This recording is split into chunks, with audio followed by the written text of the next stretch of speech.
In this video, we have a movie Teenage Mutant Ninja Turtle. We will discuss the storyline, summarize the plot, and explore the cast and character. Additionally, we will cover the movie's production detail and box office performance. Finally, we will provide reviews and share personal reaction. So let's get started. All major titles are updated, including opener Teenage Mutant Ninja Turtle, which has cleared $94 million worldwide. Guardians of the Galaxy, now at $313 million. Opener Into the Storm, Step Up All Into All Tower, Dawn of the Planet of the Apes, Lucky Boyhood Neighbor, The Purge Anarchy, The Fault You Never Star, How to Train Your Dragon 2, X-Men, Days of Future Past, Kenshin Kyoto Inferno, Planted, and Transformers, Age of Extinction. Just received Sony's final number on SexTap, and 22 jumps at rate a little after 3 p.m. Second update Sunday 2 p.m. We have added opener Into the Storm and about 15 more titles from Universal, Fox, Warner Bros. And Adele, including Dawn of Planet of the Apes, which opened in Germany as number 1 in the marketplace. It has yet to bow in China and has already passed the lifetime gross of Rise of the Planet of the Apes. Disney, which crossed the $2 million international box office mark, also has another $500 million plus international player on their hands in a Maleficent, see below. Also, the comedy sequel has become the biggest opener of the year in the UK, with a $4.5 million Wednesday, and a total cum of $20.9 million 5 days. Besting Transformers 4, but just a hair behind the original $22 million opening in the 2011. There will be no territory by breakout, but we did put in the highlight from China, Korea, and Japan as local title. Are very strong in these territories this weekend. First update Sunday $946 million, 9:46 a.m. after checking the $65 million this weekend domestically. Teenage Mutant Ninja Turtle opened to number 1 in 17 of 19 market, including in the big market of Russia and Mexico, to take in $29 million on to 771 screen. In Russia, it opened to number 1 with $11 million for or 13% of Dawn of the Planet of the Apes and nearly doubling the number 2 pick in the marketplace. Guardians of the Galaxy in its second weekend out of the gate. In Mexico, the titles opened to number 1, grossing a better than expected $7.1 million from 653 local, besting last weekend's opening of Guardians of the Galaxy, which took in $6.5 million. Paramount can also best for a breakdown the franchise opened in Japan as the number 1. And what about the Guardians of the Galaxy? It has now grossed more than $313 million worldwide since Boeing last weekend, by a $176 million domestic take after this weekend. It took in the $41 million this weekend in more than 50 markets, but has yet to bow in some big territories, namely China, Spain, France, Germany, Italy, and Japan. So it's still rocking and rolling around the globe, with Russia and the UK becoming its strongest. Territories so far with $23 million and $22 million respectively. In Russia, it has already run over Captain America, The Winter Soldier, the first Captain Thor one, and Iron Man the first one. No small feat. And in Australia, it was number one to bring the $6 million and so very previous has called together.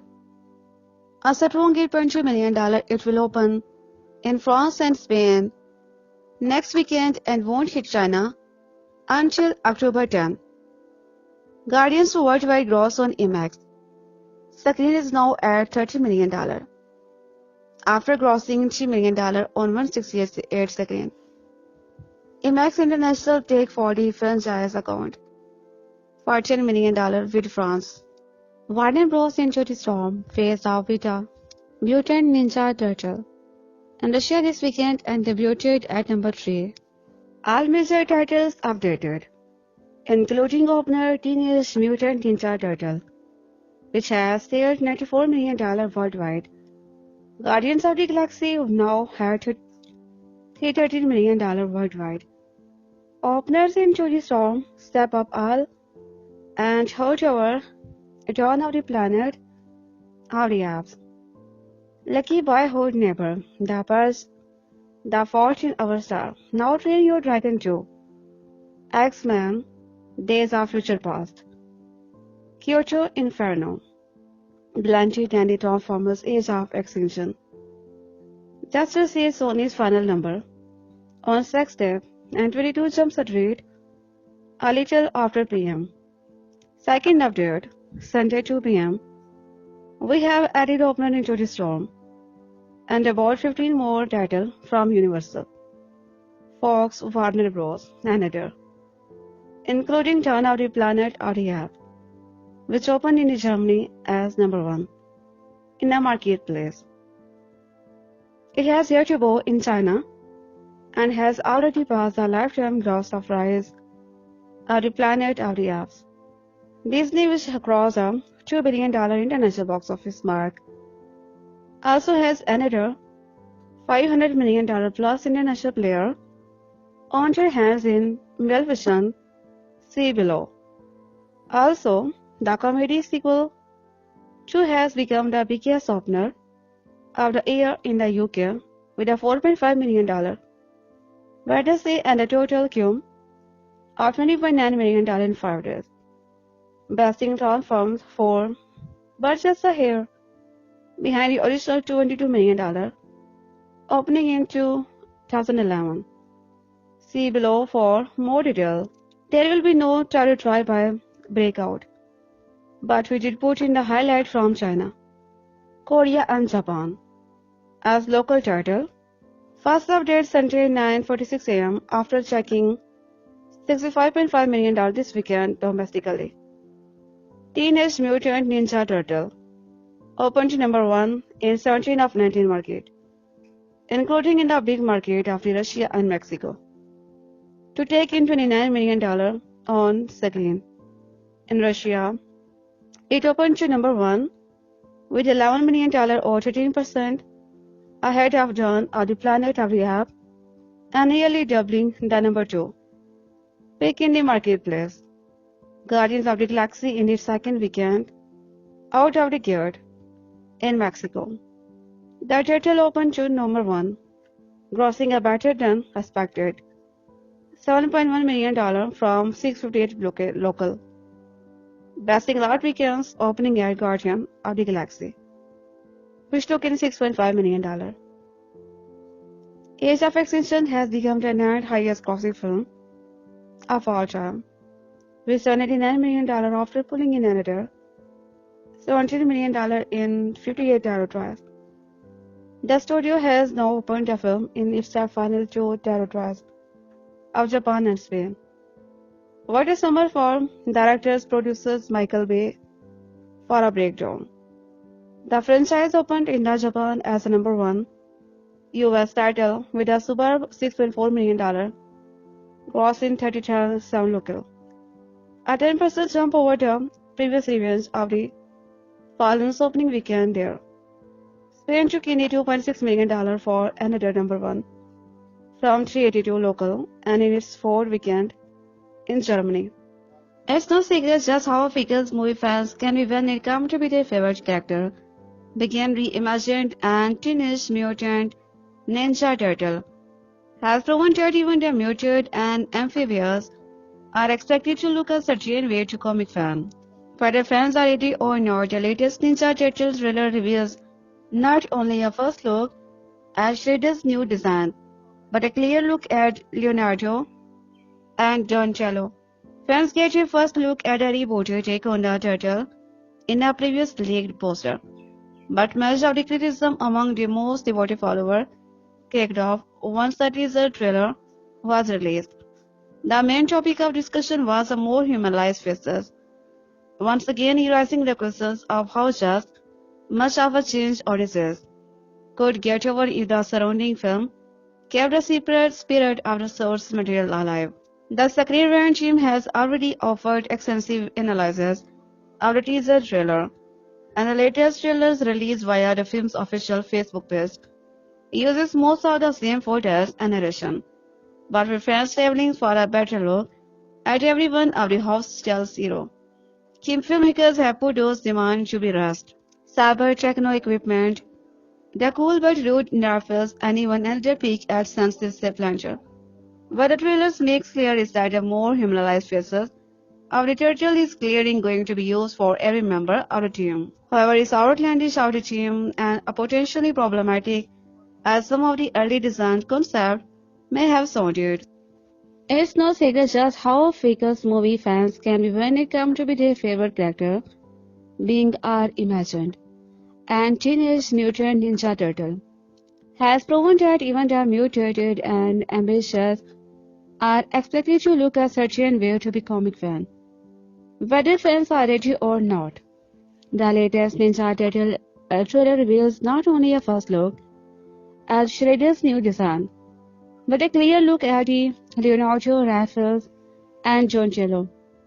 Fans got a first look at a rebooted take on the turtle in a previously leaked poster, but much of the criticism among the most devoted followers kicked off once the teaser trailer was released. The main topic of discussion was a more humanized face, once again raising the questions of just how much of a change an audience and get over if the surrounding film kept the spirit of the source material alive.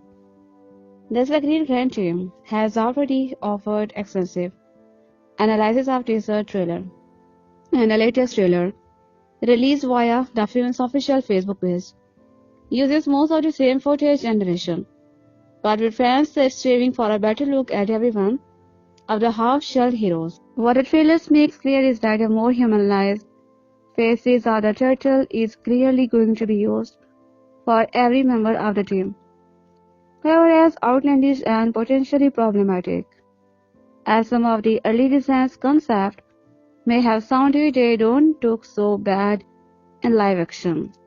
For months, fans have worried over the Teenage Mutant Ninja Turtle film reboot from producers Michael Bay and director Jonathan Liebesman, following a number of the controversial filmmaking decisions. The casting of former Transformers star Megan Fox as April O'Neil, rumored danger to the titular turtle origin story, as well as a modern makeover for the heroes in a half shell. In fact, just 1 week before release, it was still unclear whether Williams was the movie's primary villain and the main inside of the Shredder armor. However, now that Teenage Mutant Ninja Turtle in this theater, we finally have answer to fans' biggest questions. For our official thought on the quality of Liebesman's adaptations, read over Teenage Mutant Ninja reviews or listen to our TMNT episode of the Second Rand Underground podcast. If you have already seen a movie or do not mind being spoiled, return for our explanation of the new TMNT origin story, as well as informed to help casual moviegoers learn which aspect of the reboot are not to the comic book source material. This post is going to be full of Teenage Mutant Ninja Turtle spoiler from here on out. Dr. O'Neill was the scientist who, joined by Ritchson, and helped to be harness the TCRI mutant as a main to combat disease, infections, and poisoning in the human body. During experiment, April helped take care of their test subject, a Ritchson turtle, Leonardo, and Raphael. However, after Dr. Snell learned of research to do plan for the mutagen, he attempted to destroy the research and was killed in the process years later. Chasing a lead and investigative journalist for Channel 6 News, April encounters a familiar Japanese symbol, a symbol with the connection to her father's research. Unable to pass up the chance to learn more about Dr.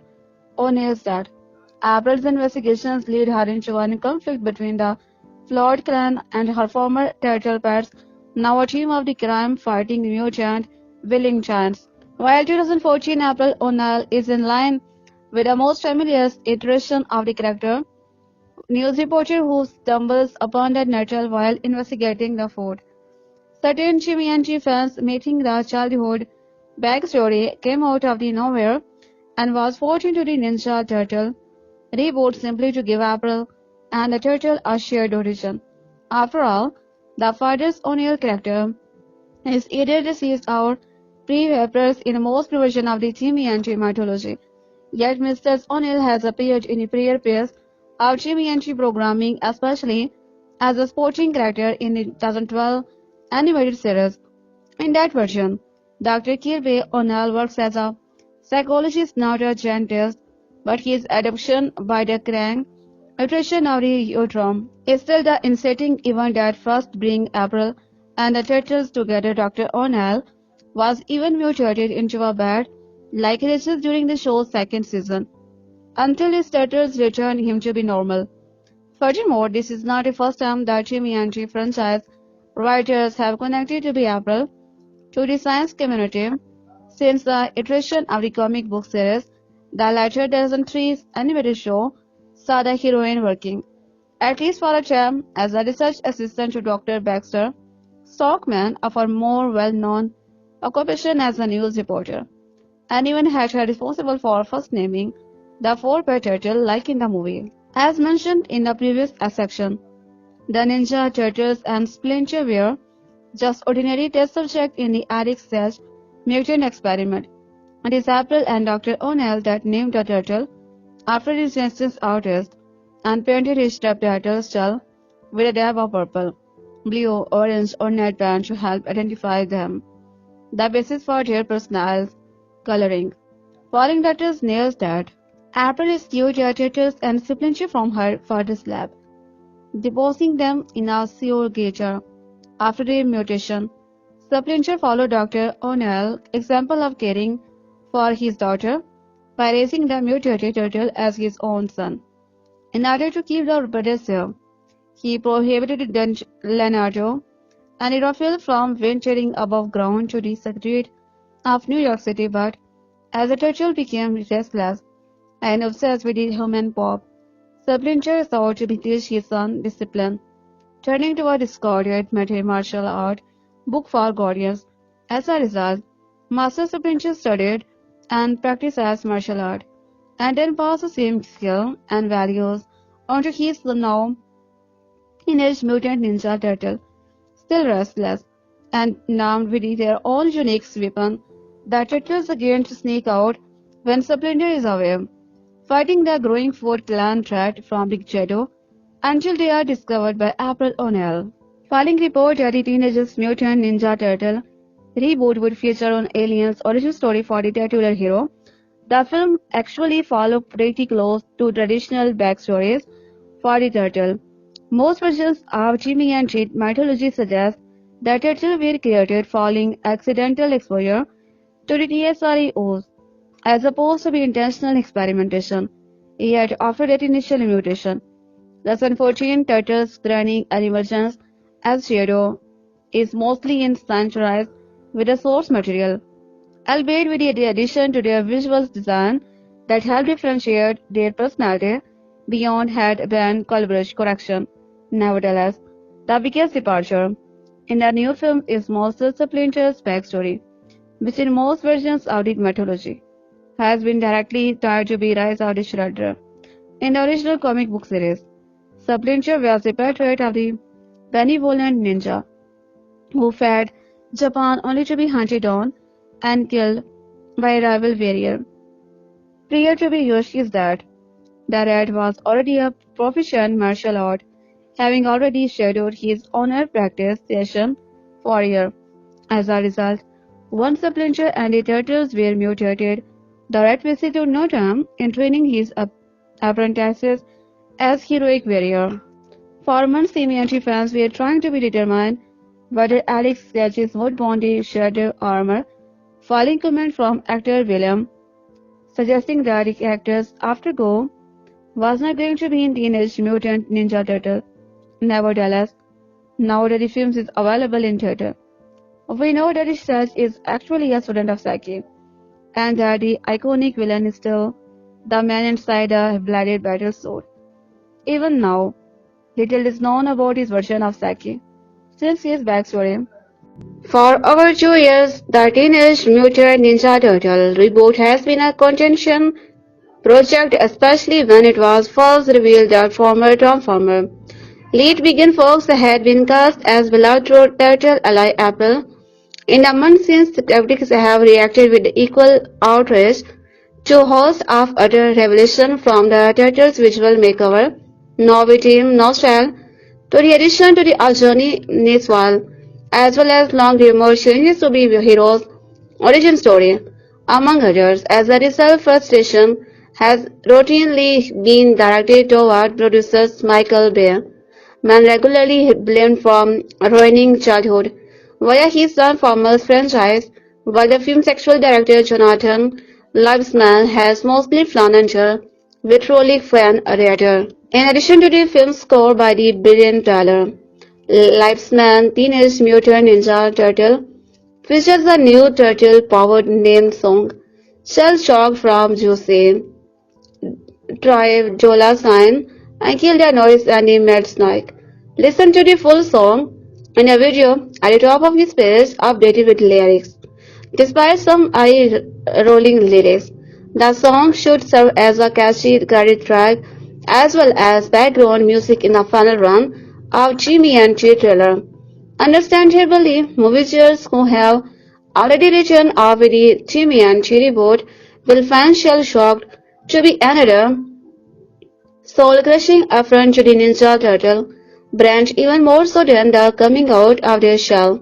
Still, it's hard to be argued that the new song is any more ambitious than Vanilla Ice's campy appearances. Once Shell Shocked was renowned to the masses, Paramount released a new posters and pair of extended TV spots for the film's backed with a new track. The videos are composed of mostly old footage, but there are a handful of fresh shots for fans to pour over. Have a look at the new posters as well as TV spot justice and knock knock below. Many felt that Teenage Mutant Ninja Turtle elevator scene was one of the funniest in the whole movie, and it was completely improvised. In 2014, Paramount Pictures released the first film in the Teenage Mutant Ninja Turtle reboot series directed by Jonathan Liebesman. The movie follows the half-shell hero Leonardo Giancarlo Jeremy Raphael Allen. Teenage Mutant Ninja Turtle was a solid box office but had grossed over $490 million worldwide. Unfortunately, the film did not enjoy the same kind of success with the critics, who lampooned it as well dull and necessarily entry in the Teenage Mutant Ninja Turtle franchise. It also had the dubious honor of earning 5 Golden Award nominations in the category, including Worst Picture, Worst Actor, and Worst Prequel, Remake, Rip-Off, or Sequel. That said, the reboot had quite a few funny moments, and one of its most amusing wasn't originally meant to be in a movie at all. The scene in question takes place during the climax of Teenage Mutant Ninja Turtle 2014, when the fearless foursome infiltrated as a skyscraper, whose radio tower the big bad are using to spread a deadly virus throughout the city. As the turtles are in the elevator making their way to the building roof, breaks the tensions when they suddenly start beatboxing and his brothers follow suit. Watch the scene in the video below around 135 mark. Thus, this somewhat powerful Teenage Mutant Ninja Turtle elevator scene only came to be because the movie's visual effects surprised Weiser. Pablo Hermans noticed the actor who played the heroes were goofing around during filming. One day between takes and dancing around here, co-star Fox Herman thought the woman showed how much chemistry the cast had and wanted to work something similar into the movie. The reboot series was prematurely cancelled after sequel Out of the Shadow underperformed at the box office, but the Teenage Mutant Ninja Turtles franchise later paid homage to its first funniest moment. A season 4 episode out of Nickelodeon animated series that aired between 2012 to 2017, titled Choka vs. World, saw its cartoon version of the randomly start beat boxing in a moment that mirrored the 2014 Teenage Mutant Ninja Turtle elevator scene. While two new adaptations are in the work, Teenage Mutant Ninja Turtle 2014 reboot artist Jared is defending his adversive live-action turtle design, produced by Transformers director Michael Bay. The film acted as a theatrical film centered on a titular superhero team and a reboot of said franchise, which previously included their live-action movies and a CGI animated. TV and 2007-2014 Teenage Mutant Ninja Turtle explored the origin of the turtle as a former pet of April O'Neil, who were experimenting in her father's science experiment and transformed into a group of crime-fighting mutants. While two new adaptations are in the works, Teenage Mutant Ninja Turtle 2014 reboot artist Jared is defending his divisive live-action turtle design, produced by Transformers director Michael Bay. The film acted as a theatrical film centered on a titular superhero team and a reboot of said franchise, which previously included three live-action movies and a CGI animated Team Mianchi in 2007. 2014 Teenage Mutant Ninja Turtle explored the origin of the turtle as a former pets of April O'Neil who were experimenting in her father's science experiment and transformed into the group of crime. Fighting and the mutant Megan Fox led the cast of Teenage Mutant Ninja Turtles alongside Johnny Allen, Jeremy Howard, Williams, Danny Woodburn, and Tony. Jonathan Levesman, the man behind the Texas Chainsaw, The Beginning and the Wrath of the Titan, directed the 2014 reboot on a script from Mission.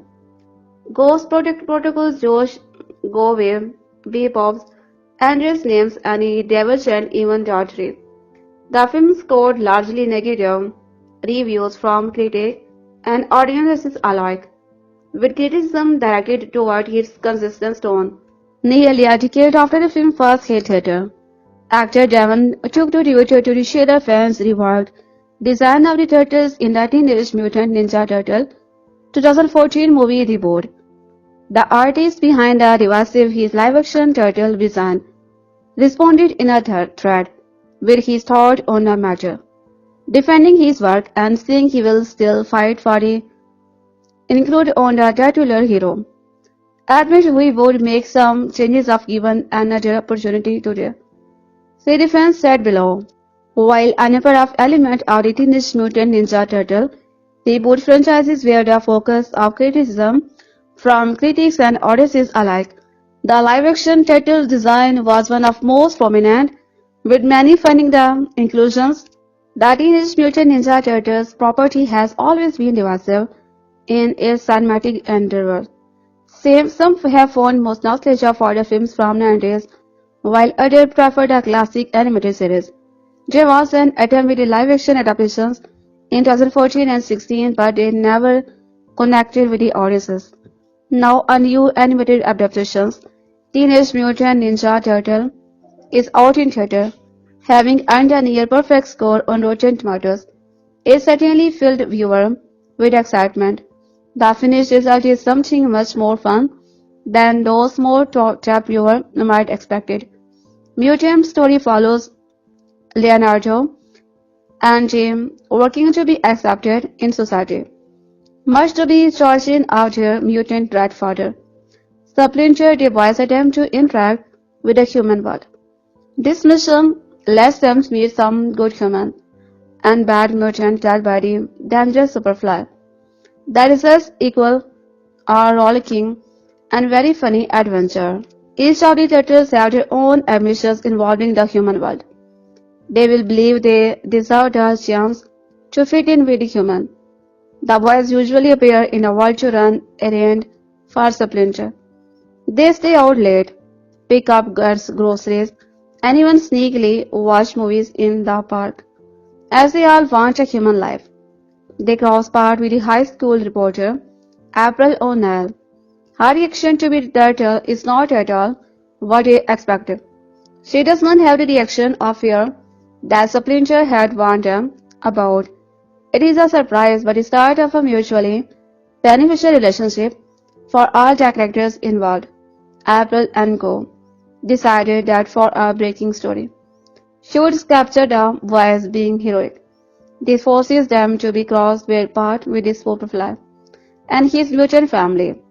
John Cena, Paul Rudd, Rose Byrne, Post and the boys see these fellow mutant as the friends they have been wanting all along. It all goes well, much to April's dismay, since she wants the story, until Superfly's plan is revealed. He and his family want to turn all the animals in New York into super mutant. This is when the turtles realize they might not have the friends they had hoped for. The turtles go along with his plan up to a certain point, when they jokingly say they are not on board, and all-out brawl occur. The massive fight eventually led the boys to be captured by the company TSRA. Led by a Neutron, she wants to see the turtles oars for her own purpose. The turtles are eventually saved by the Splinter, who was informed by April that the boys were captured. Once the team is back together, their true mission is clear. They must work together to stop Superfly plan to enslave humanity. This requires all the mutants to come to the realization to a brawl. Superfly's family does not want to be enslaved humanity. Once the team, the turtle, supplanter, and the mutant, thinks they have defeated Superfly, they come to another realization.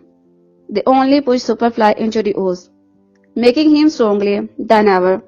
He comes out of the ooze as a disgusting creation that eventually unfuses more zoo animal. That is when our gigantic team of heroes realizes they need to go to the human world.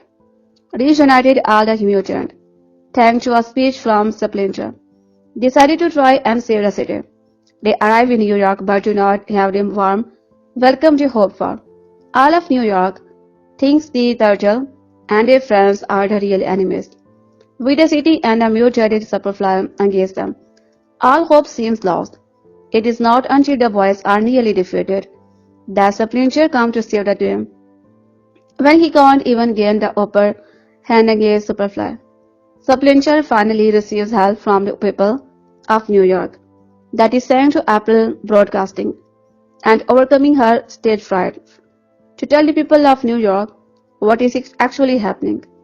Then the real fight begins against the gigantic and enhanced Superfly. Superfly is finally defeated and the heroes rejoice. Their victory, Splinter even gets his chance at love with the mutant scumbling. With all the celebration, Splinter and the turtle welcome the mutant to their family.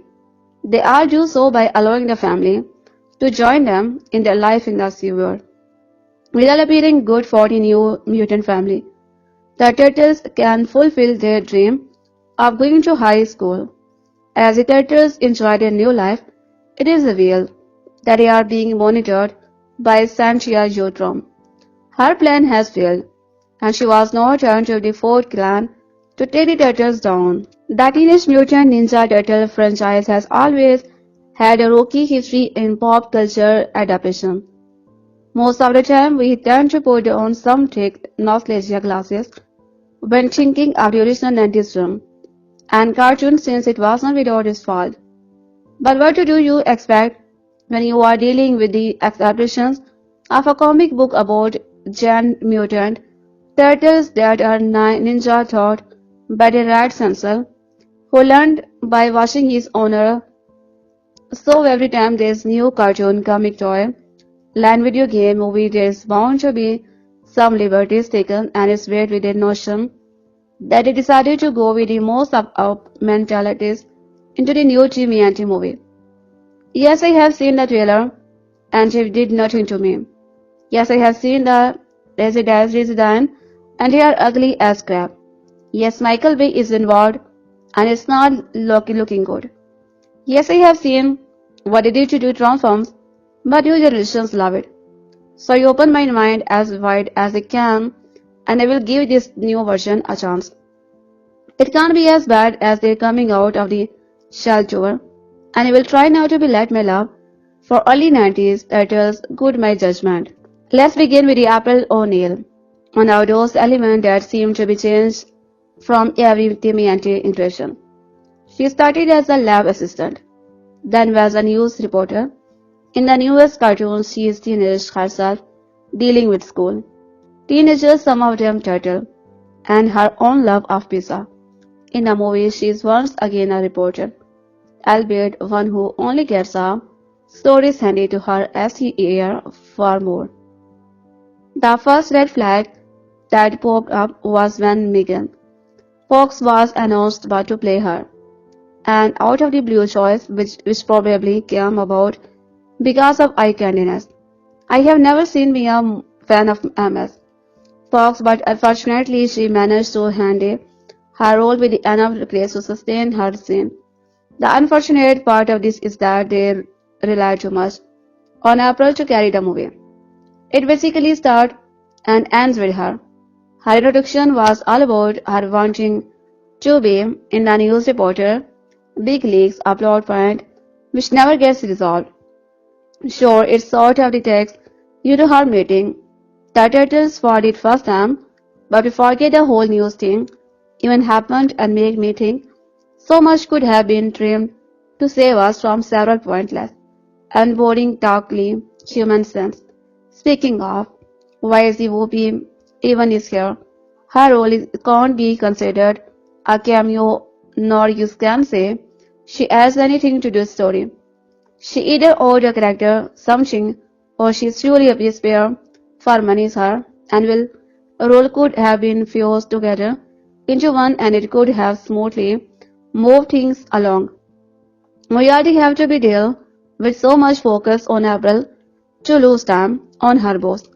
April tend to move the plot along, but like I mentioned, the story depends too much on her character. I am all up for girl power moment where the so-called damsel in distress can hold her own and manage to kick butt now and again, but this is the Teenage Mutant Ninja, not the adult manable reporter April, who joins some turtle movie granted fiction. Fox does a decent job of handling her scene. Sure, it does not work a big thespian challenge, but it could have gone into annoying territory so easily I was worried that would be the case, but I'm happy to report that she avoided making me roll my eyes. What she did and avoid is boring the hell out of me the majority of time, where we are sans turtle. The worst part is when they decided to involve her in the turtle's origin. We avoided a direct correction that the turtles were from space. When a whole alien debate came out, it was clear that at the very least when the fans wanted to be respected was the fact that they were turtles. They were ninja. They were teenagers and of course they were mutant. So sure, they may not have arrived from outer space, but the original story probably became even worse. There's a one time I could not bet onto my open-mindedness and let out a loud groan without spelling it too much. I am sure involvement will make my fan have a outburst. In fairness, we don't have a pet rat who learns from his masters, but the kind of wish we had. The timeline is all wonky. Every character's actions are super random, Inconvenient. I'm sorry. I'm trying not to let my childhood obsession face me, but this is less to be defense and vapid. Their worst defense offense is what it is so supplanter. You no longer have a calm and wise master. You have a dull rat that decided to learn from a book, who has an anti-sensei, who is super gross and does not offer anything aside from the obligatory dramatic pass for his four turtle children. Well, of course, he is super gross. Have you seen a rat lately? But Simon, creators have done laboratories to make something more visually appealing. Not everything has to be grounded in reality. We are talking about giant ninja turtles here. The turtle design have been the biggest complaint for this movie since the view preview, and I reiterate that I could have been more visually appealing. We could have been seeing some more inviting, friendlier turtles, but no, they have to be hyper, towarding Blue Pro Turtle. But there is nothing we can do. Their hideous does provide some higher end charm. What you saw in the trailer, I can't say they grow on me, but at least they are not outrageous, getting over their appearances. I can admit the effect are top notch. At one point, I forget I was watching CG creation and decided to roll without and watch them interact with real life allies and enemies. This is their movie after all, and hey, at least they get to use their weapon this time. We do get to see the turtle kicking butt, the cracking joke. At least they are trying to remain true to the turtle personalities. Predictably, there are lots of big 3D exploration and relentless chase sequences. And given that the film is produced by Michael Bay, the editing in the action scene is so typically frantic. You can barely tell who is doing with and to whom, bland and entirely pointless. This is one film that needs not have been made. I'm going with 1.5 out of 5 for Teenage Mutant Ninja. Stay home and take a nap instead. Michael Bay has a producer's co-credit in this report, which might explain the loud, frantic action, bombast, and ample camera time devoted to close shot of Fox's posterior. The title has been suitably updated in keeping with the term. Pro is now bra, and they don't say to anymore. Thin plot aside, is prepared with just enough humor and maintains a strident pace throughout. The plot remains consistent, too consistent because there are absolutely no twists in it. You could watch the film with dust eyes and plugged ear and still wake up 5 minutes before the end and still know what had happened in the last 96 minutes. The original films are not very good on a filmmaking level, but whatever was on screen and never been done before there. Everything about these films reek of they're done that. If Base Master's plan is to nurture today teens on the sort of the Medicore, we need to hijack their entire channel and telecast their video of Vanilla, the Teenagers Mutant Ninja Turtle. If you are someone who grew up watching the Reptilian Brother in cartoon, movies or otherwise, then you can are sure to be enjoy this film. Agreed. There is not much originally to the plot, and at times the film feels rushed, but it has grown this movie and give it more soul. This past scene had blood but acting by a few of the characters. This movie deserves a watch, if only the makers had put a little more effort in the story. Teenage Mutant Ninja Turtles would have been the perfect blockbusters. Back in 1990s, Stav's banners lumping big screen became the indie smash hit that famously titled the cages of the BBFC, which had a long-standing aversion to martial art weaponry even when wielded by men dressed as giant turtles. This noisy, perfectionly reboot replaces rubber suit with CGI, but somehow managed to make its dearly predecessor seem tringly. The story, which had ironic charm in its originally comic satire format, is as before mutated rebuttal living in a sewer beneath New York, trucking stoner jeans big, eating pizza, and dishing out ninja justice. The film is directed by Jonathan Lavsman, but the dead band hand of producers Michael Bay is evident in a shot of Megan Fox's and advertised for Victoria's Secret themselves in a pair of the John that along with the flat as a panic humor. Overblown reaction sequences and a preponderance of that badly dated stuttering Transformers sound effect. Like most Michael Bay movie, Teenage Mutant Ninja Turtle is movie that is almost bulletproof from film critics. The movie is dumb. The dialogue is atrocious and the entire structure of the movie is to jump from one scene to the next will retell Rahim or reason. The heroine of the movie also does more damage the good from the start of the movie to the end.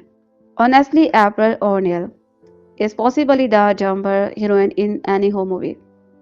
However, Teenage Mutant Ninja Turtle is a movie about 6 foot mutant turtle who happen to be ninja and are led by a giant talking rat.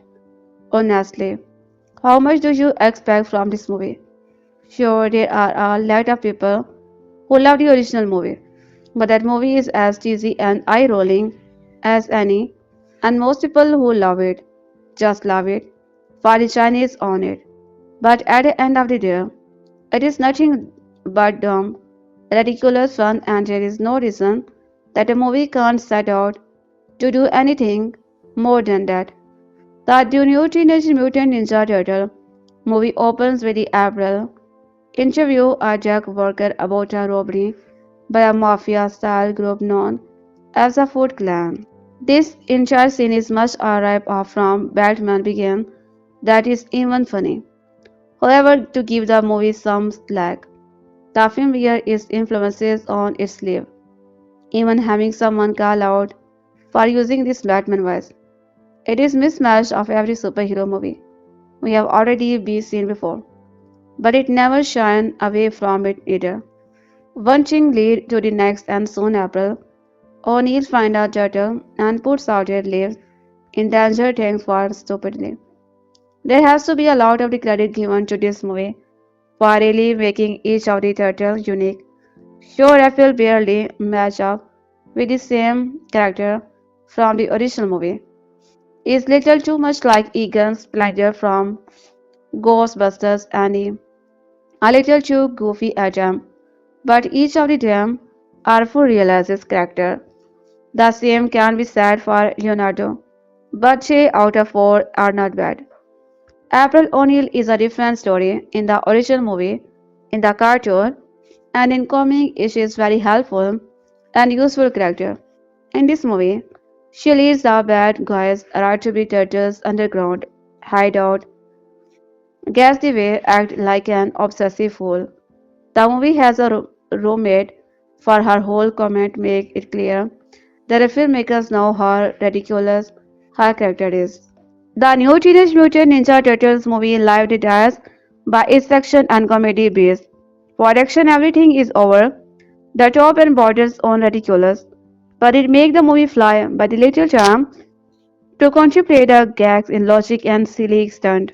Dark City needs heroes darkness has settled over New York City, as Shadows and his evil Foot Clan have an iron grip on everything from the police to the politician. The future is grim until four unlikely outcasts brother arise from the sewer and discover their destiny. Megan, Fox, Alan, Jeremy, Howard, review. I can still recall waiting in line at the Eden Pierce Fast movie.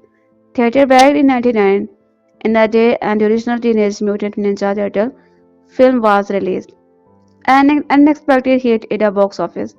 I remember the film being exactly what it anticipated filled with necessarily long and stylish but kicking action by our Italian hero, followed by two sequels and one strange reboot in the form an animated adventure that seemed to be have totally blocked out the Turtles were comic book recreation of 1984. and have demonstrated staying power through the year in television series and video games. However, it seemed like another big screen take on the ninja would languish in the glaring stage forever. Originally intended for release in 2012, Paramount Michael Bay Transformers Age of Extinction podcast, Jonathan's Lifespan, directed live-action reboot, is the stuff that nostalgia-killing dreams are made out of. I am sure the concept of taking Teenage Ninja Turtle has always been as silly as it sounds, but there is something about its labored effort that drives that point home over and over, leaving even the most engaged of Jimmy and G fan audiences in a bit of a stupor. Producers Michael Bay has made nice with his former Transformers star Megan, putting to bed a wife and resulted in her being replaced in that franchise. He has cast her as Blanky news reporter, April, but Foxes comes across more as weather girl material than investigating journalist, delivering each outed line as if she is ordering Chinese takeout. Fox's misplaced emotions are truly the mystery that needs its solving. I am convinced Willie Arnett and William Fisher signed up for the same to prove once and for RJ Anna the same person. Why else would these be usually decent actor have made up in role that should have been filled by soap star more on Fox's level? The normally attentive Arnett can't make with his lemon roll, and Fisher simply gives off two linen. While the turtles themselves are nicely rendered and given gen voices by Tree Unknown and Johnny, they are now almost to be lifelike, at least when they were in a rubber suit during the 90s. There was arguably more of the kind of the required suspension of disbelief those early movie. When the distance within 2014, they just come across as creepy. Perhaps the problem is that the overall scale of the film, built as a mega $1 million city would be blockbuster. The campy, wisecracking nature of the turtles is all about it within a soggy script that mixes a slacky, delivered origin story with tired plot point deliberately lifted from the numerous other comic book flicks. The whole decidedly scheme enacted by the Shredder and his food and clean barrier such a close resemblance to that of the Amazing Spider-Man that Marvel Studios should be the calling their liar. Still, a lawsuit from Marvel would be the most exciting thing that could happen for the film. Supposedly more in the line with the recent comic aside from an adventuredly spectacular those sequences done as no way mountainside there is a precious little happening here there would be of interest of anyone outside of curious die-hard turtle fan. And to that unimpressive digital effect and a who-hum reimagined shredder that reads more like Edward hunting and you have a late summer dad. It's truly time to let his teenage reptile graduate, just as so many Outer fans have grown up in 30 years since they made their debut. There was no hiding from the masses of the negative criticism. This one received on social media as the production of the film progressed. My plan was to give in no what win open expectation. My memories of the team and growing up as a kid and a mind clear of any review on a movie since its release. Whether or not it's helped after seeing it, I can honestly say I was very entertained by it. There is no question the dialogue is for a much younger audience than myself, but it was what I remembered from my youth and boasted a dumb but funny humor that appealed to my childhood personality back in the 90s. The storyline was decent enough for an older audience and seemingly perfect for kids. It keeps a rather generic but whatever part any once the action in routinely to keep your attention throughout. There is no doubt kids of a new generation will be drawn to this film. The new look of the character, there was enough effort taken into the quality of the script to make it enjoyable enough to entertain for the older audiences who grew up with the TMNT.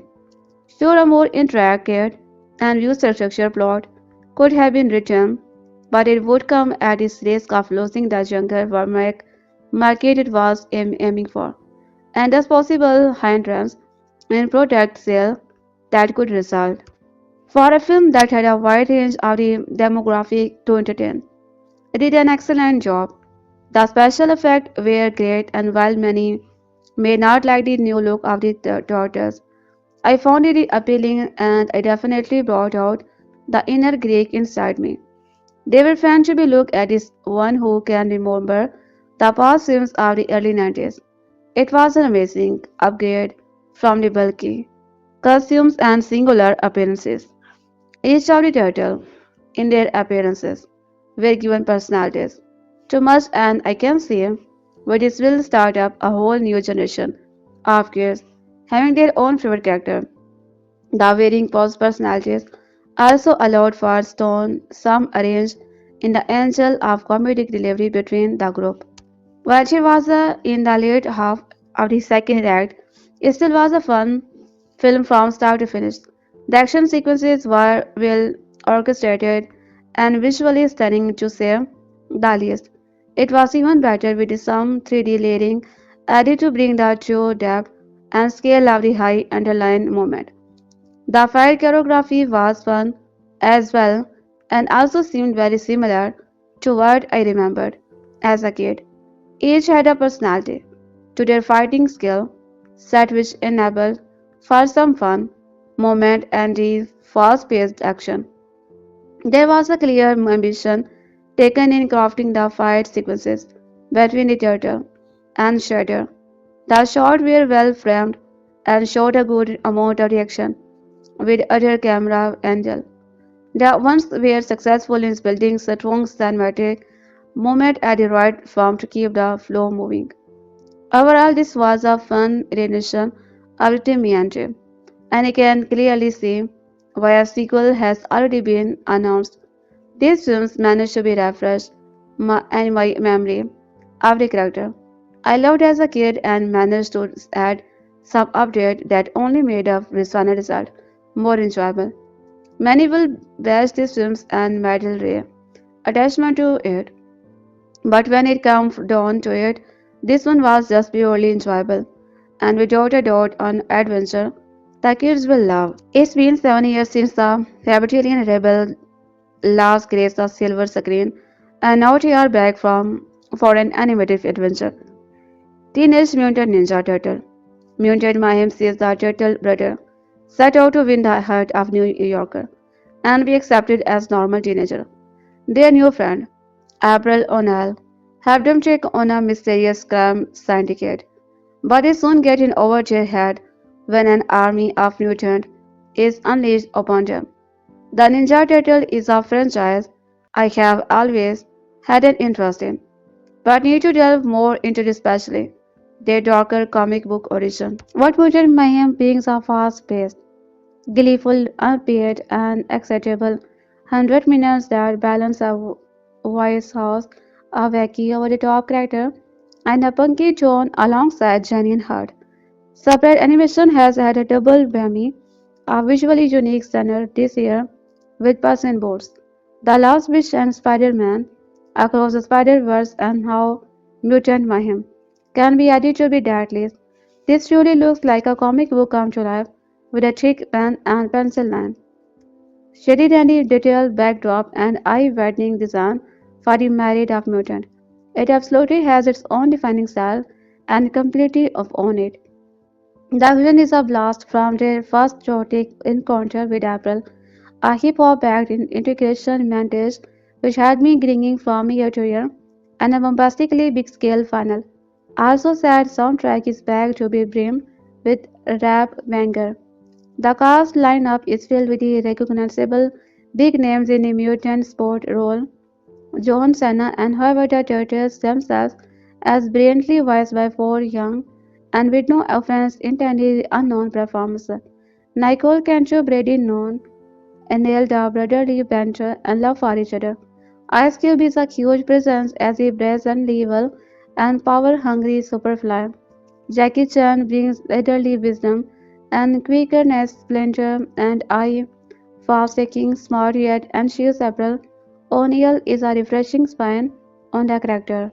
I have been highly anticipating the 2014 release of the reboot for Teenager Mutant Ninja Turtle, which is now showing in theater. It's produced by Michael Bay and Co. and directed by South African filmmaker Ritchson, who filmed that I really enjoyed.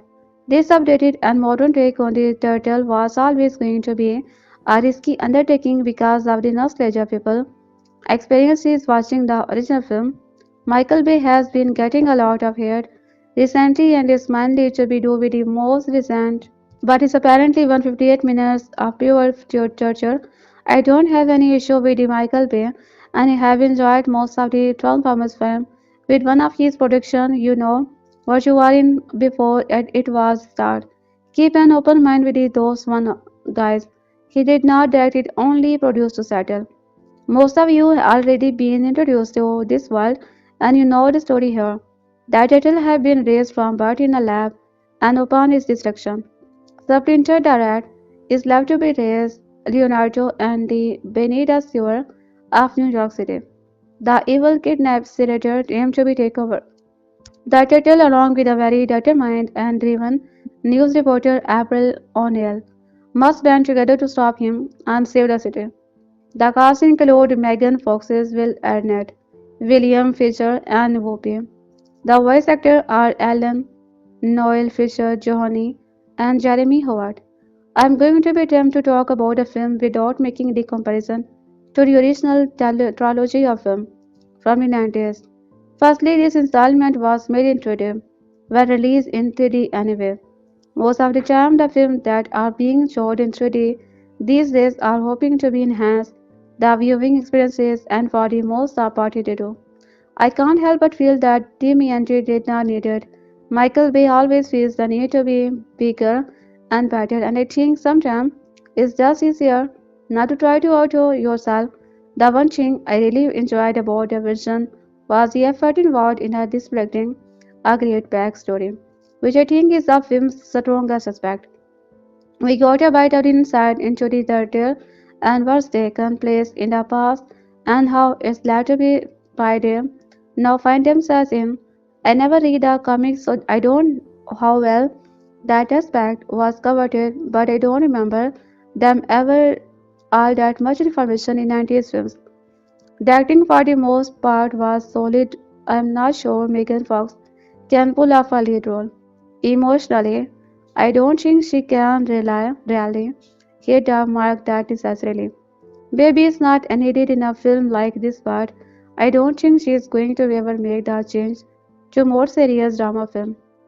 The CG was very impressive, but with a budget of over $100 million, most of which gets spent on CG and playing the actor, I would expect it to look just good.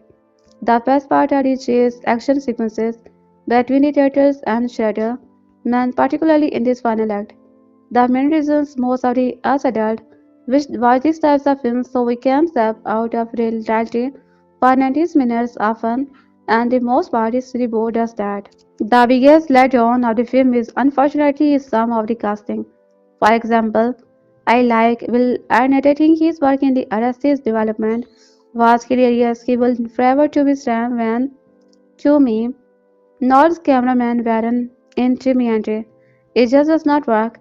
It's not his fault, but the line the writer gave him was just in the hope of the getting some cheap forced laugh, and it just came across like he was trying too hard. Without those jokes, I literally had no purpose being in the film. If that was not bad enough, you just know William as Eric, owner of a big wealthy corporation, is going to be turned out to bed before the film even gets underway. We all know that. On another disappointing note, the lack of the banter and one-liner from Over Turtle and Splinter changes everything I remember and love about Teenage Mutant Ninja Turtle.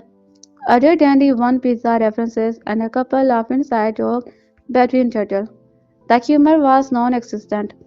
Shredder's man looked like a knock of Special Forces and not old school ninja.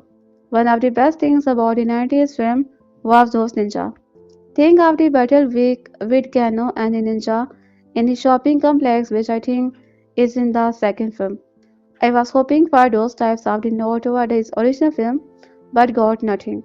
The way in which this was shot was also pretty rapidly cut together.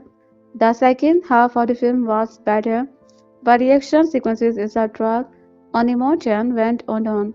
Combining the length of the scene with the way displayed the ziggy snow and the handled, shaky camera work as the turtle slid out from under the truck, he to say, and lets the entire scene down. This reboot of Teenage Mutant Ninja Turtle probably did not need to be made. I'm not saying it's not an entertaining enough than 104 minutes to kill, but it's just a very bad book and predictable end product. It misses the mark on a basic level of humor and nostalgia toward was the 90s film. The digital effect was a standout, but I think in modern day filmmaking, voice actor and title sword would have worked just as well. Was this a success considering over $100 million was spent on making? Probably not. Is it worth a look on such a day? Night and top? Sure. Los Angeles wisecracking turtles weren't there to be had without taking Kraken and the sentient tree at the multiplexes, and in the end, the title came out on the Paramount Teenage Mutant Ninja Turtles beat expectation with a strong $65 million in the US and Canada at the weekend box office, claiming the top spot previously held by Marvel's Guardians of the Galaxy and notching the fourth and highest August open ever. Critics tell the Turtles with a mere 90% positive rating on the Rotten Tomatoes. The actors were honored with several prizes as Sunday's fan favorite, extra including the Choice Drama Movie Actor and Breakout Movie Star for Elgort and Choice Drama and Action Movie Actress for Star Bolte. The Teen Choices Award featured listeners including Taylor Swift, Jennifer Lopez, and the Kim Jose series on Choice TV reality show. I have to be honest, especially this month, I cannot thank you guys enough. I admit it's all the stuff that we deal with our personality. You remind me of what's important, and that's giving and loving and caring about each other. The 22 years old said. Paramount Teenage Mutant Ninja Turtle more than doubled the box office earning of Disney's Marvel Guardians of the Galaxy on Friday. The Turtle Adventures opened to $25 million and is on track for a much higher than anticipated $62 million to $65 million this weekend. The peak looks to see outgrosses in a single weekend the entire domestic cum of the most recent live-action turtle till 1993, Teenage Mutant Ninja Turtle 3, which made $42 million. The rebooted TMNT come with a hefty $125 million budget. Is directed by Jonathan Liebesman, produced by Michael Bay's Planetarium Dune. TMNT, which earned a 20% rating on Rotten Tomatoes and a B cinema score, looks to be benefiting from both older audiences familiarity with the 1990s films and TV show, as well as younger moviegoers' interest in the rebooted Nickelodeon series. After giving a boost to a stagnant summer box office when it debuted to an astonishingly $94 million last weekend, last week's box office winner, Guardians of the Galaxy, was runner-up this Friday with $12.2 million. The integrated peak is headed for a $42 million sophomore weekend.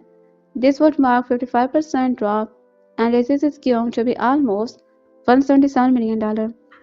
Warner Bros. Into the Storm came in third on Fridays with a $6.5 million. The disaster peak is eyeing on $18 million debut. The movie, which cost an economical $50 million to be produced, coming 20 years after WB's surprise summer hit Twister. Another newcomer, DreamWorks, The 100th Journey, launched in the four places with a $3.7 million on Friday.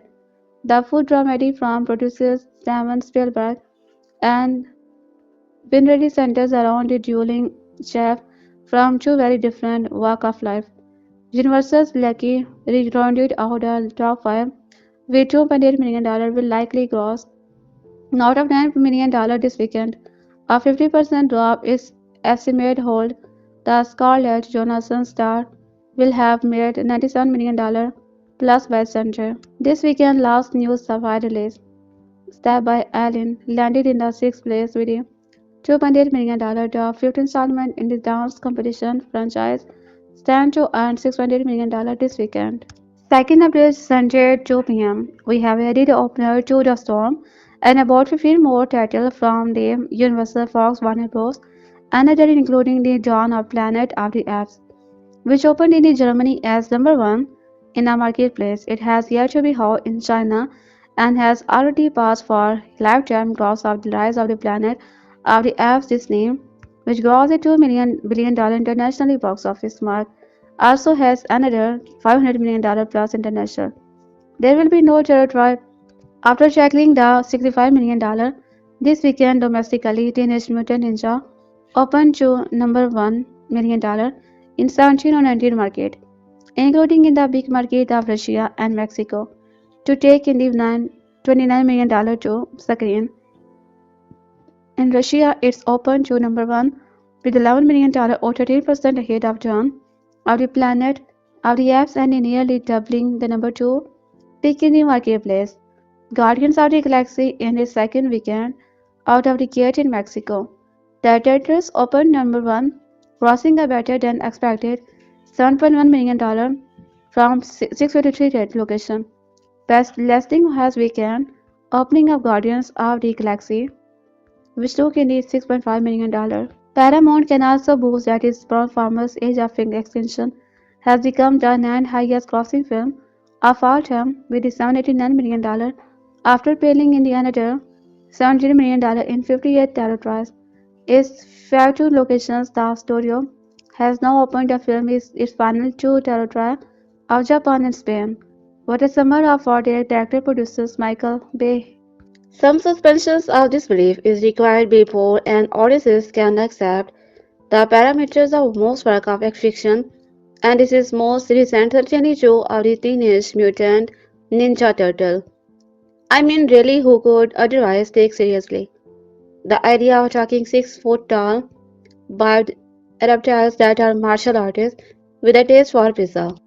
With voices provided by Alan Neil Fitzpatrick and Jeremy Howard, brothers Raphael. Meanwhile, April O'Neil, a younger reporter, decided to do some investigative journalism in order to uncover the mastermind.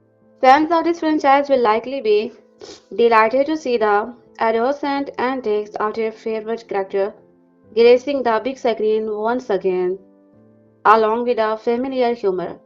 The script provides a more detailed and scientific backstory to the turtle, power and April's connection to their past.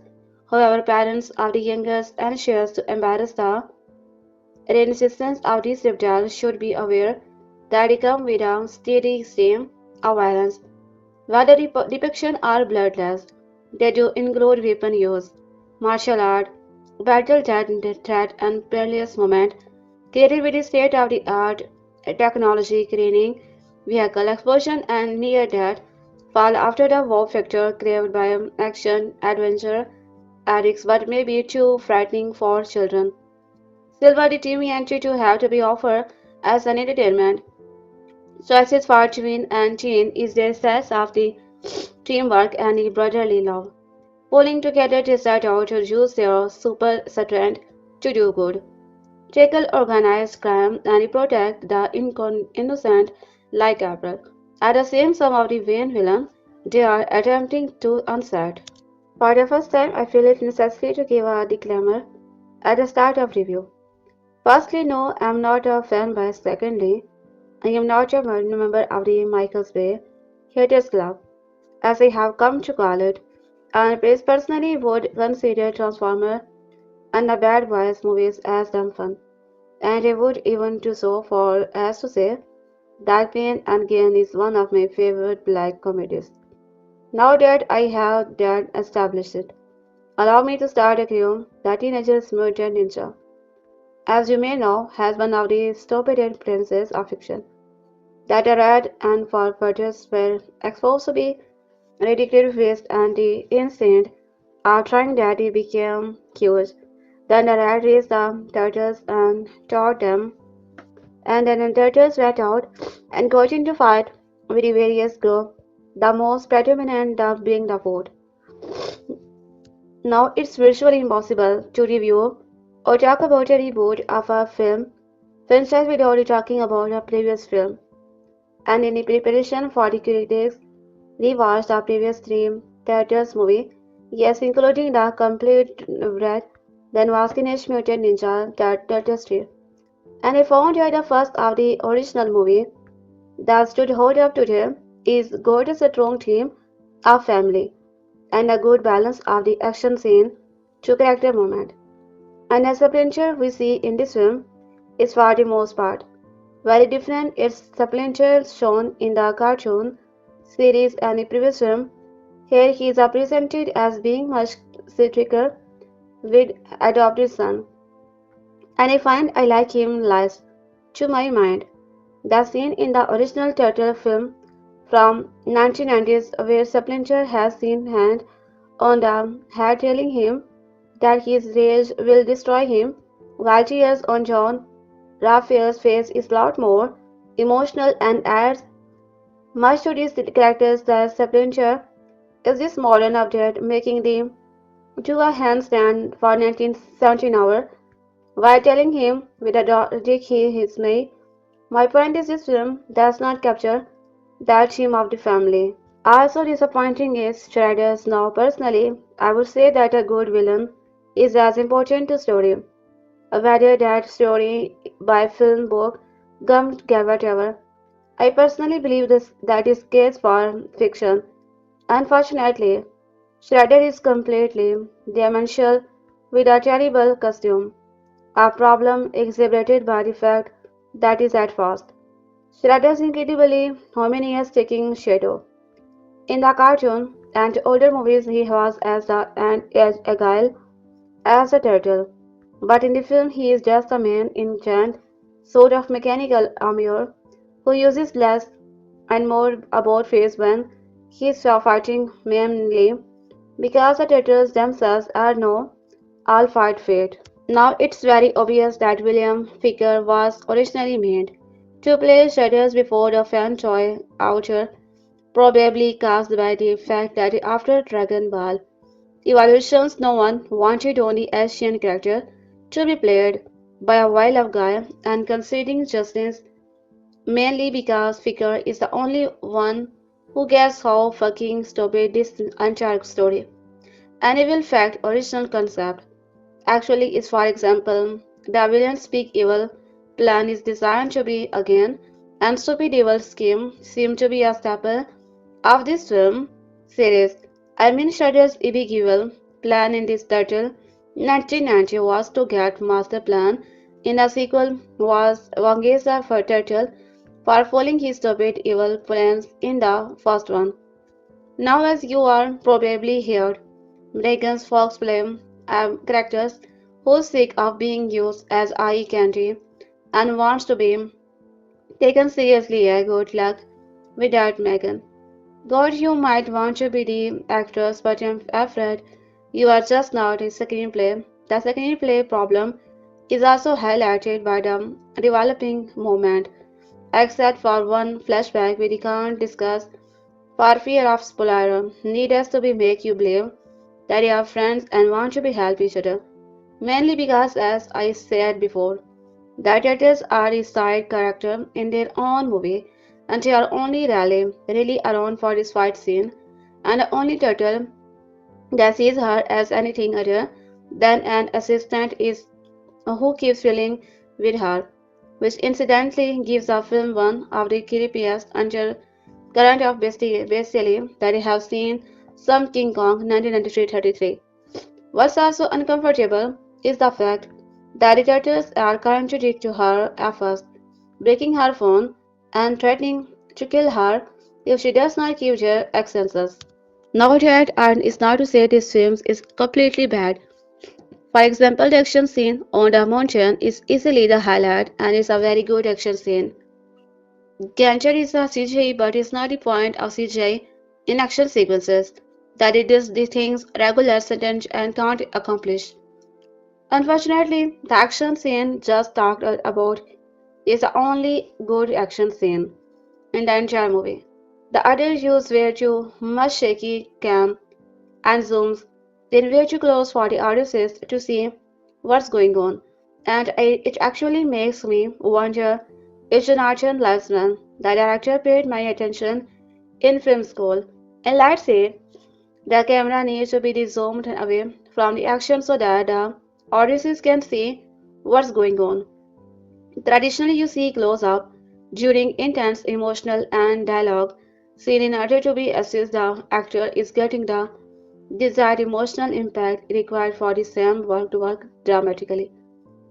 If you see it in a fight scene, the student just gets engaged the film. Action scene is there for the big chemical battle. They literally stole the ending of the Amazing Spider-Man. Yes, that's correct. For the big cinematic ending fight scene. They did not wipe out the amazing climatic first scene. For example, the ending big fight between the Spider-Man and a Green Goblin film Spider-Man 2001, or the hallway scene from Kick-Ass 2010, or the scene in the X-Men 2, when Night Hulk single-handedly taken alone for the President Man. Now, while the acting for the first part bad, I am actually going, it's blame the writers or the directors are for that more than the actors. Granted, Megan are great actresses, but I feel that if they were to work with the mostly Fincher man, of whom always get good performances.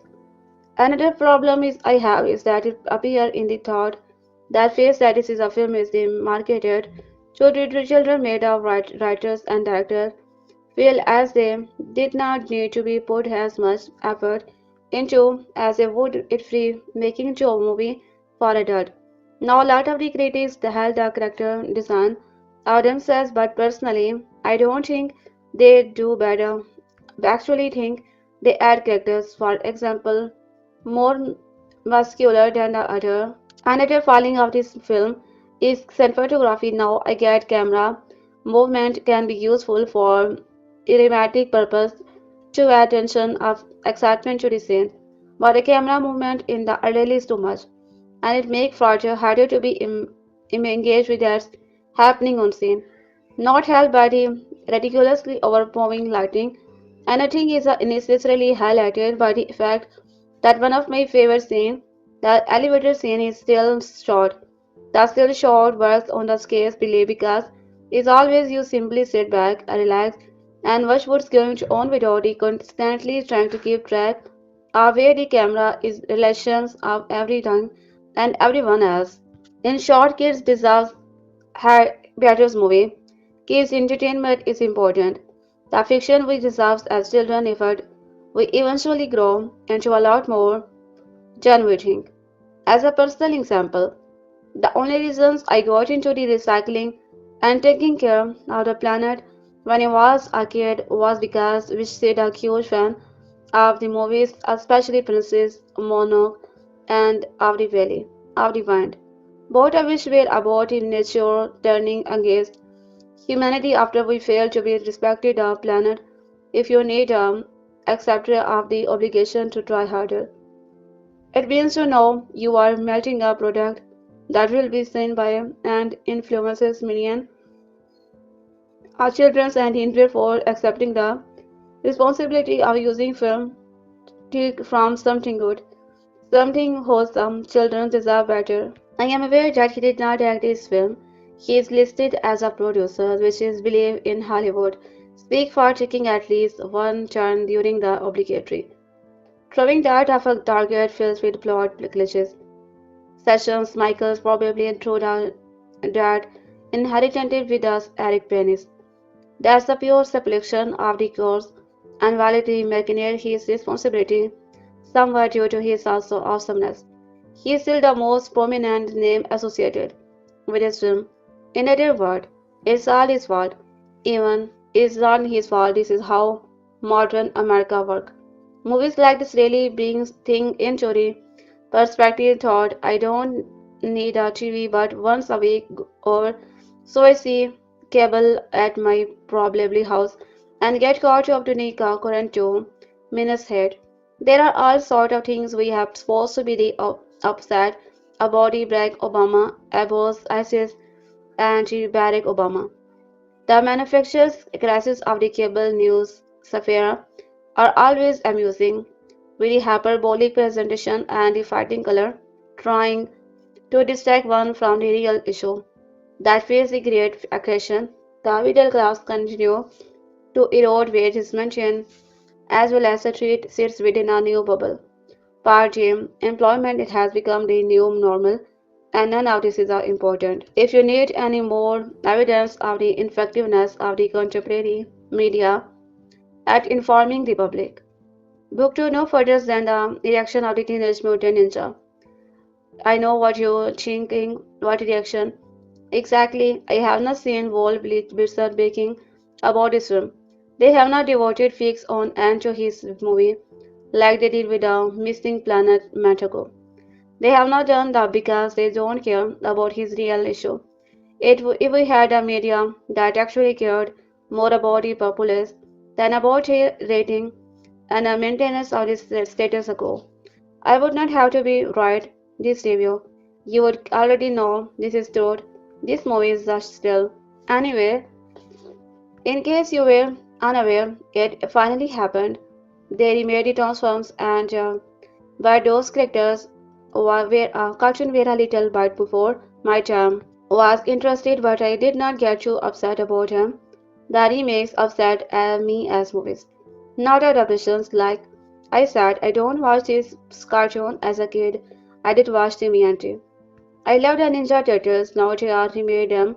Now they are come for my cartoon. This is a it folks. They I understand a frame on Optimus today. I am officially old. And ages passed.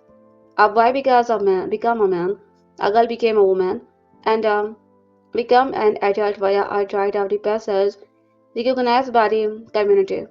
Our contemporary society failed the youth of this country, for we have lost our we have to great expectations, best wood upon, and we are left to be wonder the land as listless. The day evidence of our advancement across the expense of this time is the cycle of the remake and releases the pop culture of our youth is recycled and repurposed in the services of a new corporate vision. What I am trying to say is that Megan Fox kicks shredded in the face in the movie and no one on TV objected. What the hell guys? What is the matter? What is country? So here we are teenage Mutant Ninja Turtles Part whatever. They had an animated movies few years ago that I enjoyed quite a bit. I think the animation studio that made it went under of something which is too bad. They had a pretty interesting animation style from what I recall anyway. I always wished for the world to have followed up and admired one which was just titled Humanity. I believe it was a sequel, but I guess it did not do well enough differently. The previous live action film started out well, then immediately devolved into Vanilla Ice. With the second one, the into the God now, what with the third one? I have never watched the third one. Mean it people know what there was a Ninja Turtle movie have not watched. They might not take my seriously. I will be standing out at all. Right from the start, the tone is all up. Now there was always a differences between the cartoon and the comic. The cartoon, which fan introduction to one Ninja Turtle, was aimed directly at kids. The Foot Clan Ninjas was actually reboot where which made show acceptance. This new one is Hollywood. That might have been collaborative, went full fitted, and gradually CGI Moses, reimagining through to distress the after him burst out of the alphas. We don't even see the turtles until 20 minutes into the movie. The film's attempt to rebuild suspense by showing them doubting about something that is completely undermined by the introduction, which expected a turtle and Splinter through still drawing will already know that a Ninja Turtle in a movie. You already showed them 1 minute in Did Anybody Involved actually watch the movie they released. Why is April O'Neil hot? For those of you unaware, April is a girl demented enough to be hanging out with a group of the mutant in a sewer. She has had a different incarnation over the year, but she has been conventionally attractive. There is a reason for that. There is a matter to be madness. She is supposed to be a white. She is not supposed to be well adjusted. She is definitely not supposed to be a girl that wear a ton of makeup. Here, she's a Hollywood hot. Here, she's played by Megan Fox at one point. Her as he made a subject of a joke. This moment confused me, and I took my several seconds to realize why. I would never thought about April's ass before, at the very least. I would never thought about April's as being hot before. It was all very confusing. The movie takes the characters from a cartoon, loved as a kid, and makes here. Why must we do this? Why can't we have nice things? I am not saying this because I'm looking down on people who focus Apple O'Neil hot. I cannot judge. I'm not above admitting that I masterbird to Gadget from the rescue wrangler. Once maybe, more than once, let's just say. It less once, but Gadget was where meant to be hot.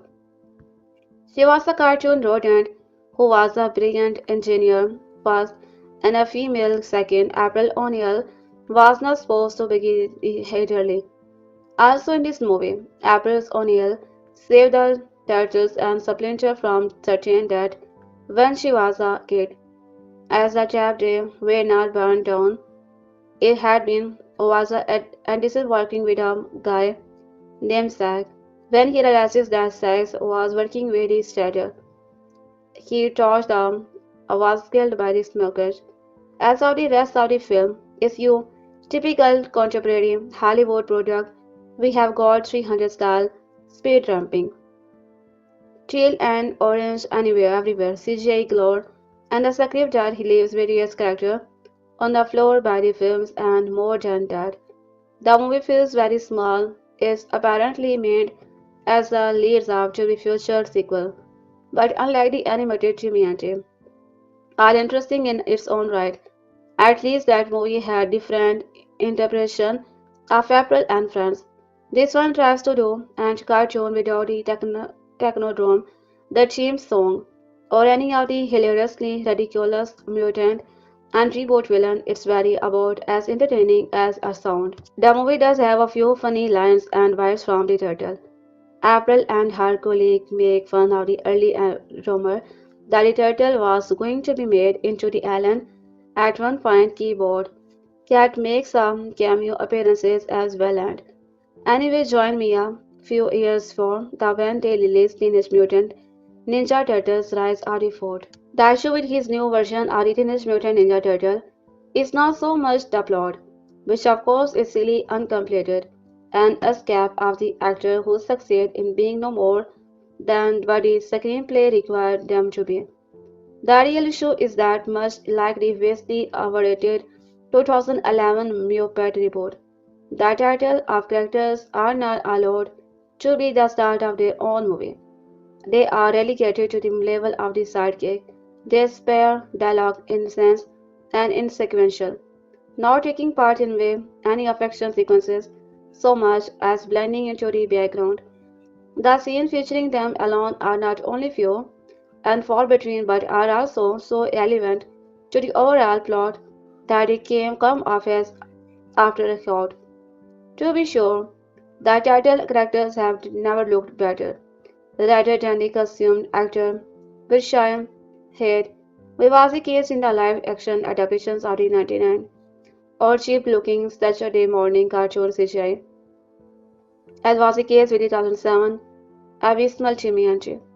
They are now brought to life via motion capture animation, and while there is no way to make them look realization, they certainly back down, simplify them, common to be family. friendly cartoon character. Wide eyes that convey anger or sadness or happiness with just a light of the slanted brow line. Faces that can smile or frown or grimace of the vessel through. But was I shows of the making that effort of the character are made to be the ostegate. Why could the intention of film called Teenage Mutant Ninja Turtle to be not prominently feature Teenage Mutant Ninja Turtle? I am thinking hard here, and I am coming up with nothing. As for the human characters, I was really rather indifferent about them. They do what's expected of them in a movie like this. We suppose I can't fool them for. And yet at no point we are made to be actually invest in them. To see them as anything other than cardboard cuties. I suppose this can be an effective approach. If done accurately, consider 1996 Independence Day, perhaps perfectly aware that there was no way to be smarter of the Martian. Directors reload the film with broad character that fit into the commercial neatly. But in the case of Teenage Mutant Ninja Turtle, the characters don't have that sense of the subtle parody. They simply inhabit the story, going through the motion without giving us much of the research to be care. They are April O'Neil, a new reporter who obviously can't get anyone to believe that she encountered gigantic ticking turtle. If she could, it might be her take more seriously. And has given greater opportunities, there is her cameraman, Van Will, who never gets to do anything more interesting than react foolishly around the turtle. Because obviously, that's the only thing cameramen in movies like are going good for. And then there is an on-air sport superior blade of all people. Whoopi Goldberg, what she got out of making an appearance in the film. Apart from a paycheck is a something can't begin to be comprehend. As for the plot of the course, it involves the Foot clan and the clan's leader Shredder. But it really seemed as if they were included out of the obligation to a franchise that as a way to propel the plot. There is also that evil CEO of a chemical company and his connection to O'Neill dead father, which it naturally won't reveal. And then there is the secret of the turtles themselves, and again. Teenage Mutant Ninja Turtle is appointed by a number section committee, hoping to attract an audience that still enjoy the turtle today, while also aspiring appeal to an older audience. They may be familiar with a mutant, they may be familiar with a mutant from their childhood through name alone. So this is a movie that will mostly appeal to a younger audiences and yet it still carries two PG-13 rating despite the actual content branching nothing more than the opposite. The film opens with an animated sequence hinting the mutant but lucky audition, which is largely a waste of time since it's explored deeper within the stories of narrative. The screenplay by Josh Applebaum's artist's name is hardly original and director's Jonathan does the film's no favor in the way he pieces together the opening method, choosing to use April as a narrative mortgages in scene meant to be funny, as he explained to be less than intricate plot detailed to herself, her roommate for her cameraman's will of her boss. She also thinks it's a good idea to ride her bike at night in the rain, add the shipping docks and go exploring in an area where non-criminal activity has previously taken place. Fortunately for her, this offers up her first sighting of the weakened mutant turtle, an accident that actually sets the entire plot in motion. In fact, and she being a smart and responsible individual, the entirety of the film might have never taken place. I don't want to be sound too down on the films. I did laugh at a few moments. Gets a few chuckles and the turtle even have a few humorous moments. Most of which belonging to Beam, voiced by the Fisher, as keeping Swarapple and delivers the majority of the film one-liner, very few of which surprisingly are all directly watching. Even the turtles catchphrases work, but it was within the framework of a movie largely made for an audience for children. To evaluate this as a movie for adults is another story. because it's not for adults, even if your intention might be distorted by a few humorous moments and impressive visual effects. There is nothing beyond standard plot point being explored. The ticking clock is utilizing in the most cliche way. Fighting scenes are less than spectacular, and one massive set pieces falling down a snowy mountain, while usually impressive as party films effect, comes with very few sense of peril, no different than the barrel sequence in The Hobbit. A movie that seemed to be a capture the essence, a better layered and given estimate mild 80s creation. At least, as I remembered seeing them as a child, their their love of pizza is not stuffed down our throat. Pizza Hut is as a Jen billboard of upcoming Paramount releases Project Anime, which like Turtle is also produced by the Michael Bay, and their catchphrases and their lingo are kept to the minimum, thankfully and appropriately considering time for George. If I was of particular age, I bet I would have eaten up every bite of this movie. As it is, I don't think I have necessarily outgrown the Teenage Mutant Ninja Turtle, but its adaptation is hoping to target too broad an audience for me to care much of it at all.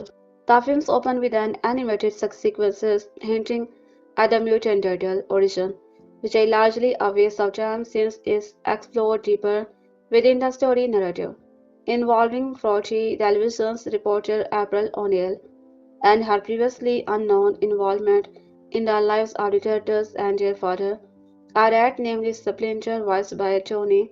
The narrative, as it were, include a mean of businessman focused on taking over New York City and alongside a even more evil shredders using a content for which only sad businessman company has the cures. Is not daddy always away? Anyway, answer yes it is.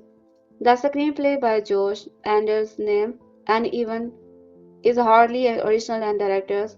Does the film's no favor in the way he pieces together the opening third, choosing to use April as a narrative more pieces